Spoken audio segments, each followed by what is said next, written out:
بسم الله الرحمن الرحیم حامدا ومصلیا ومسلما اما بعد. زما عزتمندو چې کومې زنانه ته داسې ماشوم ته داسې تکلیف وي، د کومې زنانه ماشوم ته پی کم وي، نو د پیو د کمۍ ختمولو دپاره یو مجرب عمل درته ښیم. چې کومه زنانه داسې وي چې هغې کې پی کم وي، کم ماشوم یا ماشومې ته چې پی کم وي یا پی وي خو خشک او اوج شوی وي، نو د هغې دپاره زیاتولو دپاره یا د هغې چینی ازادولو دپاره یو ډېر مجرب عمل تاسو ته ښیم. انشاءالله چې دغه ماشوم یا ماشومې ته کوم رکاوټ راځي د والدې د طرفه نه، نو هغه تکالیف به ورته ختم شي او هغه مسله به الله رب العالمین ختمه کړي. د هغې دپاره چې کوم آیات کریمه ښیمه، دغه آیات کریمه چې کله لولي، د دې نه مخکې به 3 پیرې درود شریف ووایي، بیا به اعوذ بالله بسم الله ووایي، بیا به دغه آیات کریمه ووایي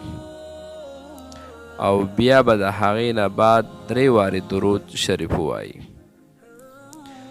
توره مالګه چې ورته ویل کېږي، هغه توره مالګه به ځان له به میده کړې وي او به ټکوي، یا به میده توره مالګه راوړي او په هغه توره مالګه باندې به دا دم کړي، دا توره مالګه په دې باندې دم کړي او هغه به بیا دغه زنانه چې څومره خوراک څښاک اشیا استعمالوي دا په هغې کې ځان ته اچوي. نو انشاءالله چې د دې زنانه کې د کوم د فیو کمې دي، هغه به انشاءالله د دې سره ختم شي، یا په دې کې د رګونو اوچوالی راغلي خشک شوي، هغه به هم الله پاک د دې سره ختم کړي. هغه آیات کریمه دا دی: اعوذ بالله من الشیطان الرجیم، بسم الله الرحمن الرحیم، مثل الذين ينفقون أموالهم في سبيل الله كمثل حبة أنبتت 7 سنابل في كل سنبلة 100 حبة والله يضاعف لمن يشاء واسع عليم. صدق الله العظيم.